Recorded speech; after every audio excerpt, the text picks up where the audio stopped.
Hewan ini bernama kupu-kupu gajah. Apakah kalian pernah mendengarnya atau melihatnya secara langsung? Ternyata kupu-kupu gajah sebenarnya termasuk dalam golongan ngengat dan bukanlah kupu-kupu. Di video kali ini kita akan membahas kupu-kupu gajah si ngengat raksasa.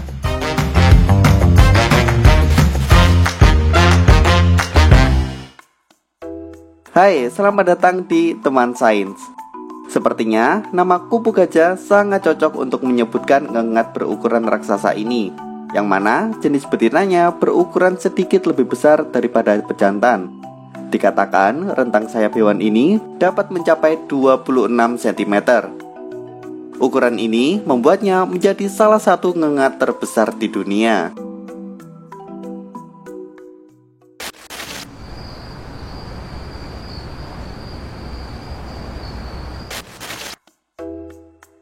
Meski memiliki sebutan kupu-kupu, kupu gajah atau Attacus atlas sebenarnya adalah ngengat. Ngengat memang masih berhubungan dekat dengan kupu-kupu.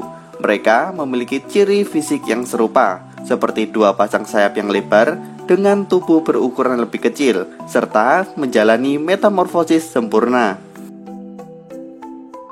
Kemiripan fisik antara ngengat dan kupu-kupu tidak lepas dari klasifikasi ilmiah mereka. Kedua serangga ini sama-sama digolongkan dalam ordo Lepidoptera atau serangga bersayap sisik. Meskipun memiliki kemiripan, kupu-kupu dan ngengat juga memiliki perbedaan satu sama lain. Perbedaan ini bisa kita lihat secara kasat mata. Pertama, bentuk antena di kepala mereka. Kupu-kupu memiliki ujung antena yang membulat dengan tangkai yang ramping. Sedangkan ngengat, antenanya meruncing dan berbulu halus. Kedua, kupu-kupu mencari makan dan beraktivitas pada siang hari atau diurnal. Dan saat menjelang malam, kupu-kupu hinggap di pohon untuk berlindung. Sedangkan ngengat beraktivitas pada malam hari atau nokturnal. Oleh karenanya, ngengat biasa disebut juga kupu-kupu malam. Ketiga, saat beristirahat atau hinggap, kupu-kupu akan menutup kedua sayapnya, sedangkan ngengat tidak melakukan hal tersebut dan sayapnya akan terbuka saat hinggap. Keempat, perpaduan corak warna sayap keduanya. Kupu-kupu punya warna bervariasi dan mencolok, dan ngengat sebaliknya punya warna cenderung monoton dan lebih kusam. Kelima, pupa atau kepompong. Pada kupu-kupu, biasanya mereka membuat pupa di lokasi yang terbuka dan terlihat menggantung di ranting maupun kulit pohon. Pupa kupu-kupu juga terbuat dari proses kristalisasi. Bentuknya keras, halus, dan tidak memiliki pelindung sutra. Sedangkan ngengat biasa membuat pupanya di lokasi yang gelap, terlindung di balik daun atau celah pohon, serta terbuat dari sutra yang halus.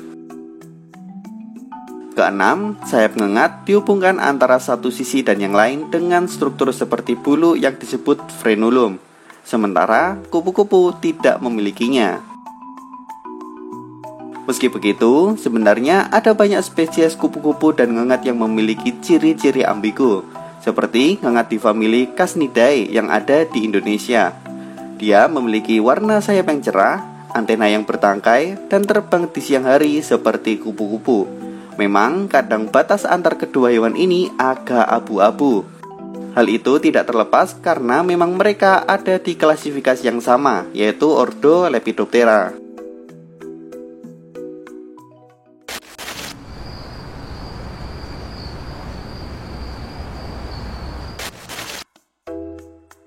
Kupu gajah merupakan serangga yang mengalami metamorfosis sempurna, serta banyak ditemukan di hutan tropis dan subtropis dataran rendah, mulai dari daratan Cina, subbenua India, Asia Tenggara, sampai wilayah Oseania. Habitat dari kupu gajah ialah di hutan yang mempunyai kelembaban tinggi dan lingkungan sedikit basah, seperti daerah pinggir sungai yang jernih, di bawah pohon rindang, dan di sekeliling gua. Mereka memilih habitat ini karena mereka mempunyai sayap yang kering dan selalu memerlukan udara lembab untuk menjaga sayapnya agar tidak mudah patah karena kekeringan. Kupu gajah juga bersifat polivoltin. yaitu hewan yang memiliki perkembangbiakan yang sangat cepat dalam 1 tahun atau dalam siklus lengkap musim. Sehingga dalam berkembang biak, mereka bisa dengan cepat mendapatkan jumlah populasi yang besar. Dan kupu gajah sendiri bisa ditemui selama 12 bulan dalam 1 tahun. Saat masih larva, kupu gajah termasuk hewan polifagus atau binatang yang bisa memakan lebih dari satu jenis tanaman. Diketahui mereka bisa memakan daun dari sekitar 90 golongan tumbuhan dalam 48 famili berbeda, seperti daun sirsak, daun dadap, daun alpukat, daun teh, daun cengkeh, daun jambu biji, dan tanaman dikotil lainnya.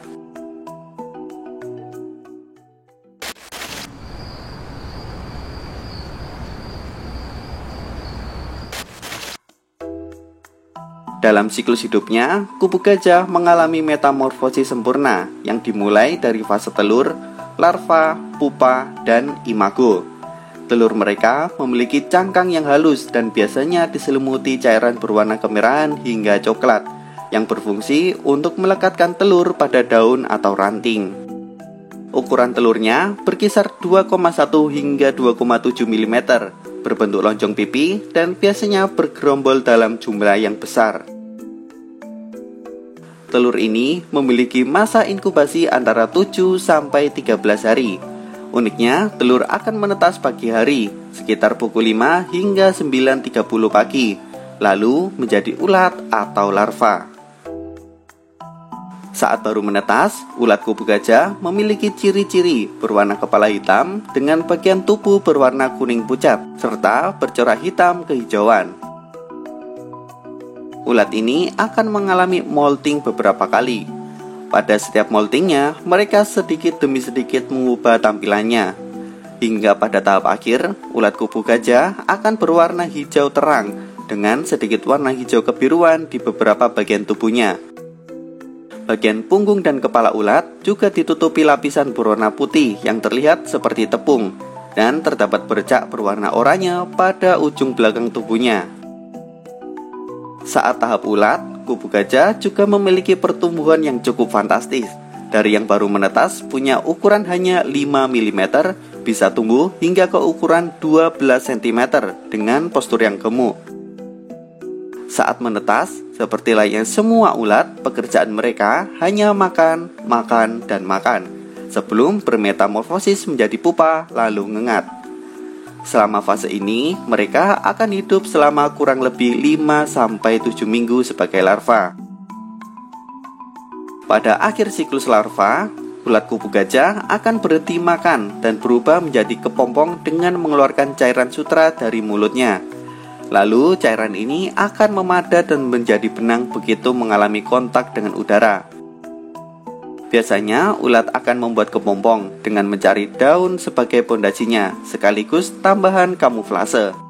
Sesudah 3 minggu, kepompong tersebut akan terbuka dan kupu gajah dewasa pun keluar dari dalamnya. Dalam wujud imago, kupu gajah adalah binatang yang memiliki tampilan dimorfisme seksual, alias perbedaan fisik antara jantan dan betina. Betina berukuran sedikit lebih besar dibandingkan pejantan. Dikatakan rentang sayapnya dapat mencapai 26 cm. Ukuran ini membuatnya menjadi salah satu ngengat terbesar di dunia. Sayap mereka berwarna dasar kemerahan, tetapi juga bisa berwarna oranye kecoklatan. Ukurannya cukup besar dengan bentuk agak melengkung pada ujung sayap bagian depan, serta memiliki motif atau tanda dengan pewarnaan lebih terang dan lebih gelap. Lalu, jika diamati lebih dekat, pada pejantan, mereka memiliki antena berbulu yang lebih tebal dibandingkan betina. Dengan antenanya tersebut, pejantan bisa mencium bau feromon yang dilepaskan oleh ngengat betina dari kejauhan. Saat dalam wujud sempurna, kupu gajah dewasa tidak pernah makan karena mereka memang tidak memiliki mulut. Sebagai gantinya, ngengat ini mengandalkan cadangan makanan yang mereka kumpulkan semasa masih berwujud larva. Karena kupu gajah dewasa tidak bisa makan, ngengat ini hanya memiliki rentang usia 1 hingga 2 minggu saja. Dalam rentang usia yang pendek tersebut, mereka harus segera menemukan pasangan kawin sebelum mati akibat kelaparan atau dimangsa hewan lain. Dan supaya kupu gajah memiliki cukup tenaga untuk menemukan pasangan kawin, ngengat ini pun jarang terbang jauh karena memiliki sayap yang besar dan berat. Kemudian, betina yang sudah kawin selanjutnya akan mengeluarkan telur yang jumlahnya bisa mencapai 300 butir. Telur-telur tersebut diletakkan oleh betina di bagian bawah daun tanaman yang kelak bakal menjadi makanan larva. Setelah selesai bertelur, tidak lama si betina akan mati karena sudah menghabiskan sisa-sisa cadangan makanan dalam tubuhnya.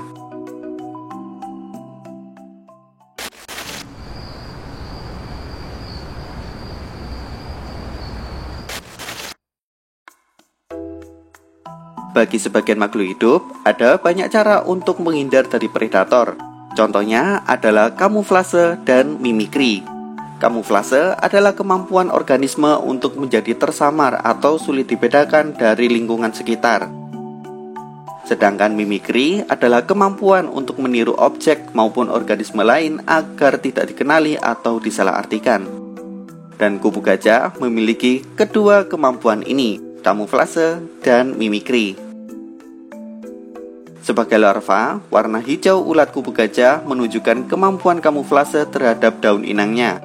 Lalu, lilin atau semacam serbuk putih yang dikeluarkan oleh ulat juga dapat mengecoh pemangsanya dengan meniru rupa kotoran burung atau larva yang terinfeksi jamur putih. Selain itu, ulat kupu gajah juga menyemprotkan senyawa yang mengiritasi dari lubang kecil di perutnya saat disentuh atau dipencet. Ini adalah jenis pertahanan yang cukup kuat untuk mengusir predator besar seperti burung.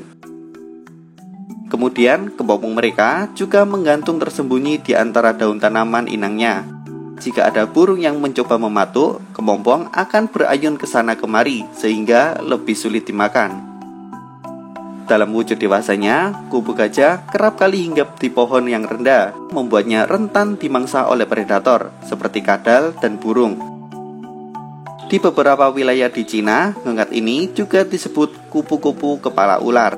Ini karena ujung sayapnya persis seperti kepala ular dan merupakan contoh mimikri yang mengagumkan. Dalam keadaan yang terancam, kupu gajah akan menggerakkan sayapnya seakan meniru gerakan ular. Namun, jika saat mereka gagal menyamar dan akhirnya jatuh, mereka masih ada rencana cadangan dengan berpura-pura mati dan mencoba berbaur dengan tanah.